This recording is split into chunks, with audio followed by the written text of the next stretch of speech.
So you're thinking about picking up a CRF 300 Rally, and you want to know what it's like from a real owner, and maybe some of the good, some of the bad. Well, stay tuned for this video, because I'm going to take you through 5 things you should definitely know about the Rally before you buy it. Okay, so first up is the price, and this is obvious. I mean, you know the price. So it's a bit cheaper in the Philippines. I paid 300,000 pesos, which works out at about 4,400 or 4,500 British pounds. US dollars a little bit more than that, probably about what, 5,000 US dollars. I know in the US it's 6,600 US dollars, I believe, by the time you put all your taxes on it. But the price, it's a cheap bike, and there's loads of bonuses to that. One of the main things being is that a lot of people can afford it, so it's accessible, and it's not cheap for the part of the world that I'm in. It's, you know, this is not a cheap bike. You can get scooters for £800, $1,000, but it doesn't feel cheap. The parts on it are good. All the switch gear and the controls feel solid. Yeah, they're basic, but they don't feel cheap. They feel better than something like a KTM 390 Duke, which I've had before. And they certainly they do the job. And with that, with it being cheap, the insurance costs will be cheaper. The fueling, because it's a smaller engine, that works out cheaper on the fueling, because I'm getting over 30 kilometers per litre. Insurance costs are cheaper, servicing costs are cheaper. So when the first service on this bike, all you need is 1.45 litres of oil if you're going to do the oil and oil filter change. The oil filters are easy to get and dirt cheap as well, and you can do that oil change yourself very easily. If you want to keep your warranty, take it into your dealer. I don't know what your dealer is going to charge you, but in the Philippines the labour is so cheap that you're looking at a cost of, I paid about 14 US dollars for 2 litres of oil, and I've still got 0.6 left. And I paid about £6 or 8 US dollars for the oil filter, and I actually changed it myself on this one because I already have a CRF 300L. I know how to do the servicing on them. But even if I was to pay a dealer to do it here in the Philippines, you're looking at about $2, and that's not even necessary because you get free labor, but I give them a small tip. So yeah, the price is definitely one thing in favour, and I know that's an obvious thing, but it's not just the purchase price, it's the running costs and everything that you've got to bear in mind as well. The running costs are cheap. You know, I fill up this gas tank here, and it's 12 litres, and it costs me about 500 pesos, and then I get about over 400 kilometres before I got to fill it up again. So yeah, it is cheap, but it's not just the cheap price, it's the running costs are also cheap. It's a cheap bike to run, it's simple, there's no expensive electronics to go wrong. And that brings me on to my second point, is the lack of electronics. So this one I've got here is a non-ABS. You can obviously get the ABS, it's not available here. Oh, that's slidey. But there's nothing to go wrong on it, you know, in terms of electronics. One of the big things I always had when I had my Africa Twin is I didn't use half the electronics, and to be quite honest with you, you needed a bloody master's degree to be able to work out the electronics, and it's not something you want to be doing whilst you're riding along. It does take some time to study it and see what does what, and so if you're going to use this bike to go off and do adventure riding, I think the lack of electronics is a real bonus, because it's less to go wrong. And if you're in somewhere like here, Southeast Asia, where I am, everyone can work on it. You know, the basic mechanics who are Honda and Kawasaki trained down at my local garage, they can work on this bike. If I go up to a CB500X, if I go up to like a CB500X or more, then I have to start looking at taking it into the city, which is a 2-hour ride, because the mechanics are not qualified to work on the bigger CC bikes. So also traveling around, you know, Southeast Asia, more mechanics will be able to work this bike out and be able to sort it out for you if you have any problems whilst you're away on the road. And those of you who are mechanically minded, it's more likely you're going to be able to fix it if you have an issue when you're out in the middle of nowhere on your little adventure.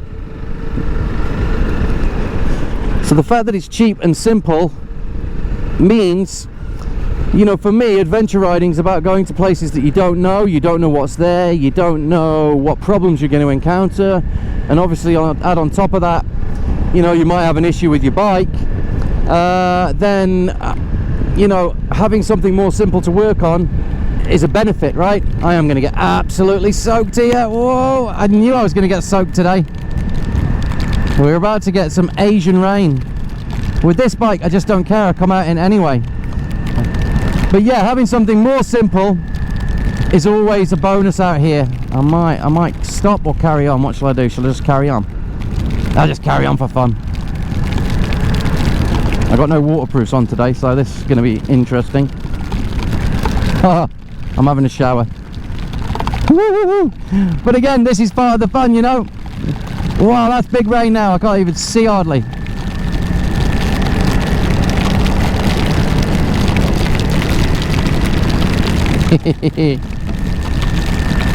Look, the kids are out in it. I'm basically a big kid. The kids are out in it. How much rain protection do I get from this? My jeans are soaked. Woohoo! Bring it on, rain!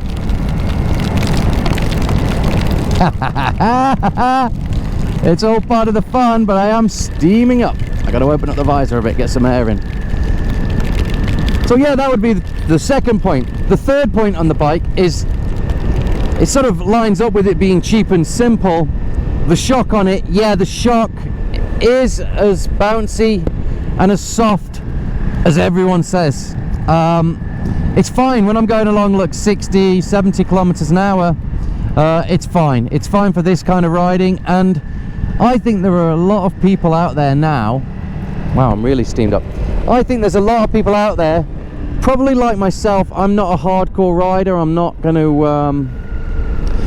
to be absolutely thrashing this on the dirt, but they want a bike, or at least I do. Let me talk from my point of view, and maybe some of you agree with this.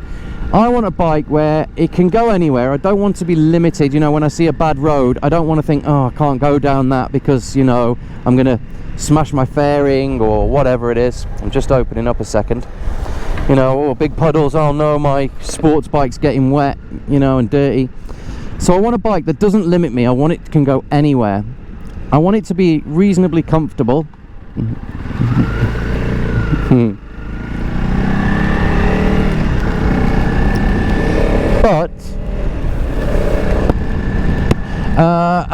But so this can do that, and it can do it stock. If we're honest, it can do it stock. We're talking about people who are going to push it a little bit. If you're going to want to carry more luggage on it, and if you're going to perhaps push it a little bit faster, the shock is too soft for someone of my size. So I'm just over 6 foot, and I weigh 85-90 kilos, and once I push this bike to 85-90 kilometers an hour or more, and you start hitting bumps in the road, you can feel it wallowing. I wonder if you can even still see. You can feel it wallowing, and if you go a little bit quicker, oh, that rain actually hurts my arm. If you go a little bit quicker on the off-road stuff, where's this doggy going? You stay there, mate. Yeah, if you go a little bit quick on the off-road stuff, in fact, not even quick, just an intermediate pace, then yeah, it is too bouncy, and you will feel that, and you want to replace the shock. But having said that, the shock looks incredibly easy to replace, which, you know, I'm not a particularly mechanically minded guy, but I'm going to do it myself. Yeah, not only that, the shock does definitely need replacing, but Rally Raid, it's £650 to replace the rear shock with a really good one. So you're looking at, I looked it up just now, it's $750 US, and if you can fit that yourself, because you're about as mechanically minded as me, which is not that much, but I can, you know, I can work things out, then you're looking at $750 to then put a really good shock on the back. The front forks are probably manageable with just the upgraded shock, I would say. So you're looking at under $1,000, and you can kit this out for real adventure. You can put a rack on the back. I got my rack for about $30, and it's the same as the official Honda one, it's just a knockoff. So $1,000, and you'll kit it out for adventure, stick some soft luggage on it or hard luggage, and you're well away. So it goes in with, a minute, am I going to go up here today? I'm going to have to, that's closed now. It fits in with the fact that it's cheap and simple and it's easy to upgrade. You know, I ain't going to be upgrading or doing lots of mechanical work on a BMW 1250 GS, because you've got to be highly skilled, and all the electronics and everything are going to complicate things. I don't know what sensors I'm messing with. But with this one, $1,000, and I reckon it's going to be absolutely sorted. Maybe just over $1,000 if you add in a few extra things. You know, if you want to raise the bars up, change the levers, perhaps get an extension on the screen. But I reckon $1,000. What I've allowed for, I paid $4,400, and I've allowed for the total price being £5,500.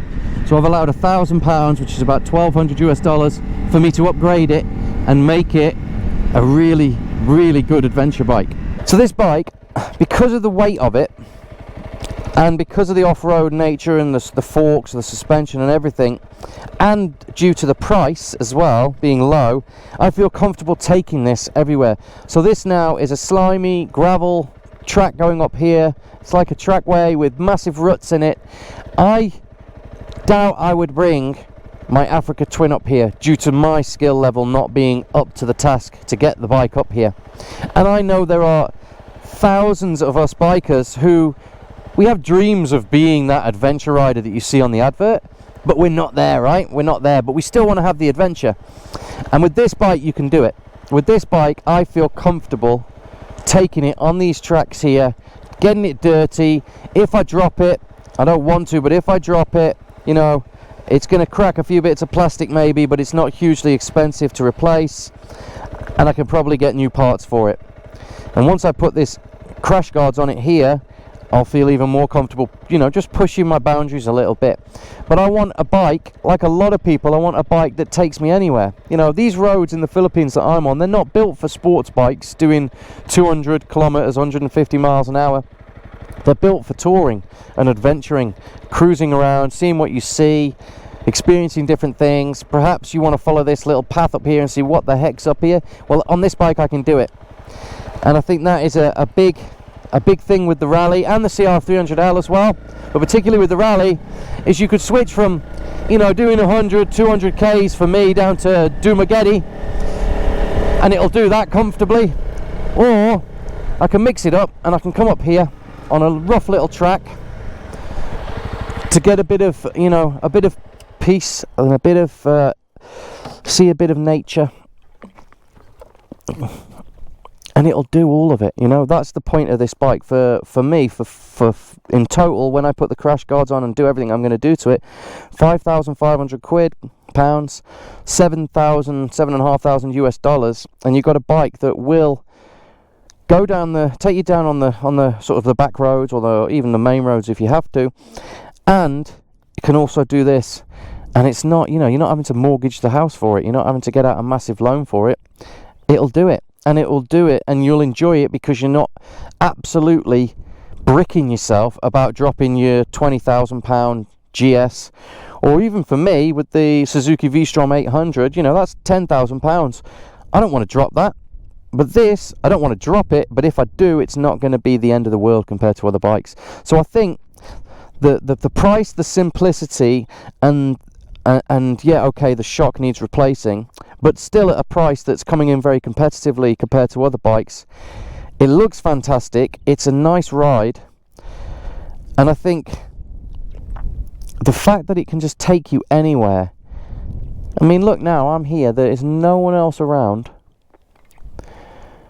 There's a rainstorm down there, then I've got blue sky over here. I'm looking at a volcano across the sea, and I'm on a dirt track, and this bike will do it. And I think for me that's the essence of an adventure bike. And the thing on that note, the next point I'd make is lightweight bikes like this, and this goes in with what I was just saying, is lightweight bikes like this are more fun. And I think that's for a number of reasons. One, You know, if you've got a big, I know when I have the Africa Twin and I've had the V-Strom 1050 XT, don't get me wrong, I'm not knocking those bikes, they have a place. But their place is not adventure so much as touring, I'd say, at my skill level. If you're a more skilled off-road rider, fair enough, you know, but then you're not going to be listening to me about it. But for me, a lightweight bike doesn't just mean it's going to be easier to pick up when I drop it, and it's easier to move around the garage. It's easier when you've parked up in an awkward position and you've got to maneuver it out, you know, because you went in forwards and forgot that you've up a slight incline. You know, it's 152 kilograms. You can move it around easily. Because it's lightweight, you take it to different places. You take it to places that you wouldn't take a heavy bike. I wouldn't even bring a V-Strom up here. I know a lot of people would, but I probably wouldn't bring a V-Strom up here because of the weight of it and because of the concern about dropping it. And that's quite a big investment for me. The V-Strom is quite a lot of money for me. It's £10,000. That's a big chunk of money, and I'd be concerned about dropping it, hurting myself, getting it stuck, and also just having to maneuver the weight around takes a lot of the fun out of it. Now, I'm not some lazy guy who you know doesn't have any energy and doesn't have any strength. I'm about normal fitness, I'd say. I work out sometimes, and I'm not overweight, and I'm only in my 40s. But the weight of this just makes everything more easy. I don't have to think about it as like, oh, I'm gonna have to absolutely rag this out of a parking spot, or I've got to try and maneuver it around this. The lightweight nature of this makes it just more manageable, and in the end it makes the ride more pleasurable because I don't have to think about it.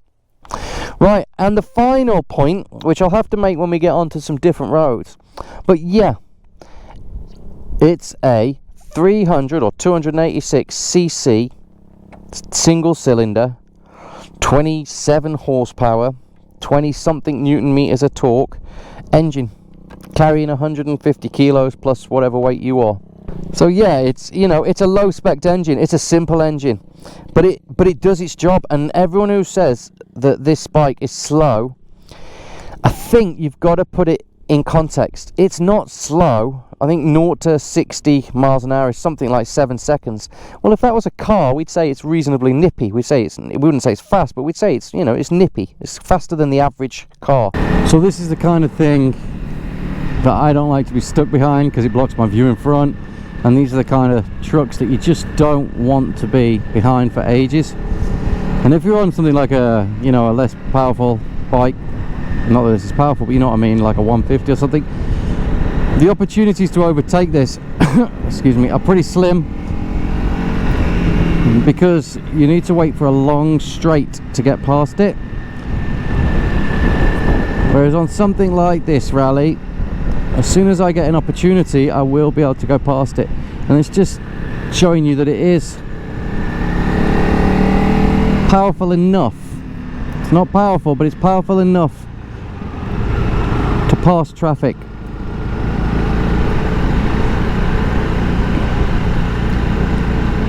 Roll massive cut because there's no space to overgo.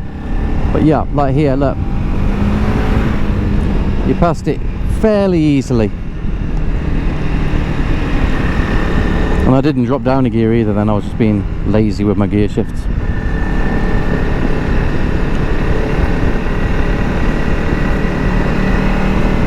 And again, you're passing the traffic with ease here. I mean, he's only doing like 40 miles an hour.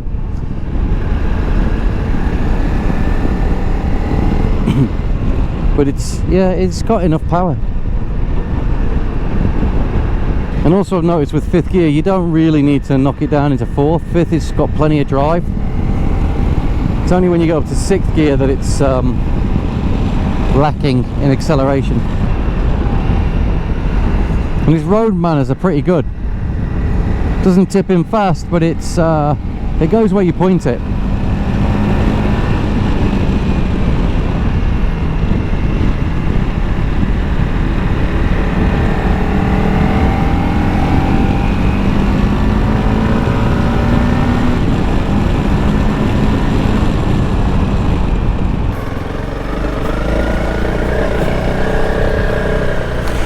like about this compared to like a 150 as well is just, you know, it's not slowing down going uphill. I'm not having to shift the gears all the time. You ain't bringing a normal bike up here, are you? I mean, you can, but it's not fun. You got to go super slow. Whereas here, this bike, it doesn't care if you're on this stuff or if you're on the road. That's what I love about this bike.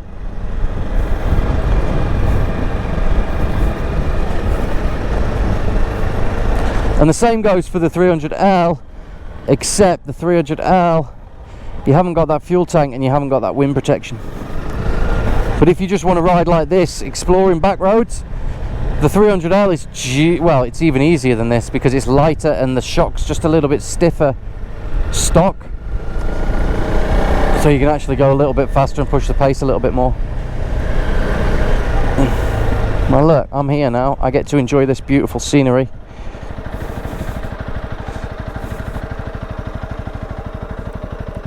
Look at that. That's what this bike is about. I don't know, for me, clean that box off. For me, I don't know of another way to get as much pleasure and as many thrills for $5,500 US. Not legal anyway. So guys, anyway, that is it. I just wanted to bring you out on a quick ride. I'm actually starting to get back up and running again with the videos now. Right guys, anyway, like, subscribe, and hit the notifications bell, and stay tuned for future videos. I'm going to do a minimum of one a week now, and I'm going to stick to that throughout the year. Okay, I hope you found it useful if you were looking at buying a CRF 300 Rally, or the 300L. Some of this applies to as well, it being cheap, lightweight, can go anywhere, and simple as well. But there you go. Hopefully it's helped you sort of make your mind up. If you're the kind of rider that I am, then this bike's perfect. Like I say, I mean, I've rode everything from super sports to 50cc dirt bikes, and this, for my type of riding now, is amongst my favorite bikes ever. It's a cracker.